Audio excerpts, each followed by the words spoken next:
Hello, my name is Christopher Scott, and I blog about the Bible, theology, and leadership at christopherscottblog.com. And today I want to bring to you a brief devotional in the book of Philippians from Philippians 2, verses 12 through 18, about how Christians are supposed to shine brightly for Christ. And this is the fourth example that Paul gives in his letter about how Christians should live as citizens of heaven. So in chapter 1, verse 27, Paul says, believers should live as citizens of heaven. And then he talks about four ways that Christians are supposed to live as citizens of heaven. First, they're supposed to suffer for Christ. Second, they're supposed to focus on others.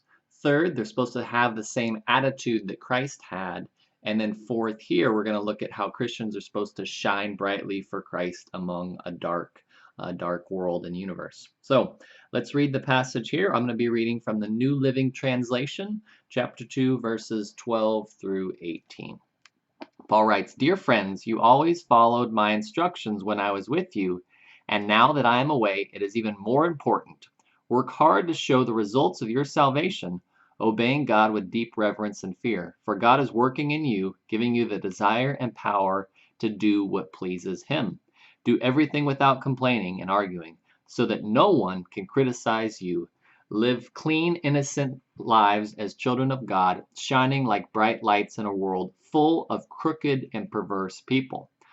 Hold firmly to the word of life. Then, on the day of Christ's return, I will be proud that I did not run the race in vain and that my work was not useless.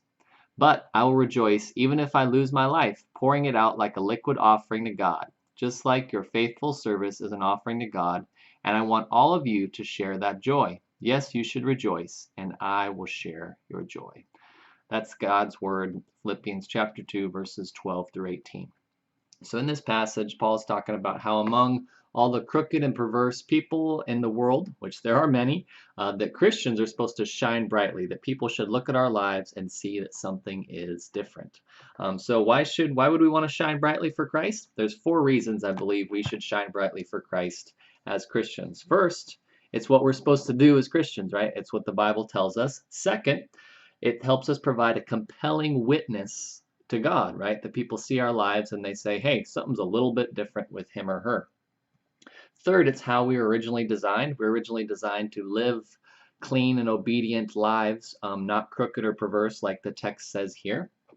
And fourth, we should shine bright in order to provide an effective ministry to others. When we do good ministry, when we do things the right way, when we treat others with respect, we love on them, it allows us to have an effective ministry to others because we are people of good integrity, right? So this reminds me how leaders shine brightly from Christ based on the story of Chuck Swindoll. Chuck Swindoll is the chancellor of the school that I attended seminary at, Dallas Theological Seminary, and I got to observe him interacting with several people there while I was there attending school. And it was kind of interesting because he would come down usually 3 times a year, 3 times each semester, to give lectures or sermons in our chapel. And every time he was there, I would try to just kind of watch and observe him, how he interacted with people. And always interesting because he always showed love and respect to the students there, even when they wanted, pictures or interesting things with him, like he was a celebrity. Another interesting thing, a story I heard, how he shined brightly, is when he was the president of the seminary in the 1990s. The school wasn't doing very well, and he was a pretty wealthy man based on his past church work and book sales and doing speaking engagements. So he was a pretty wealthy man, but he came to the school because he wanted to serve the school and help the school because it was struggling.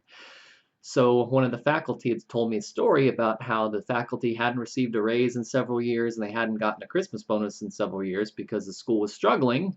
So one year, the first year that Chuck Swindoll was there, the faculty got a Christmas bonus, and it came to light later on that Christmas bonus was a personal donation that Chuck Swindoll had made to the school in order to make that happen. So that's an example. Another example is how I saw Chuck Swindoll leaving the chapel one time after giving a sermon.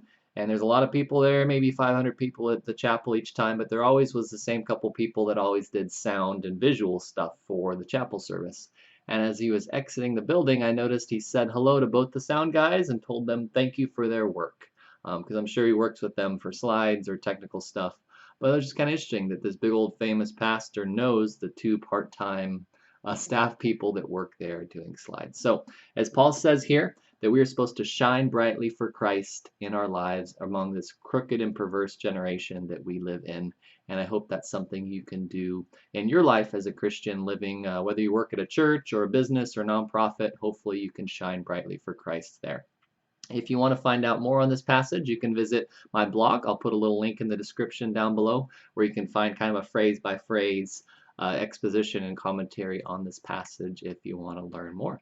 Hope this video was beneficial to you, and I hope to catch you again soon in another video. Thanks.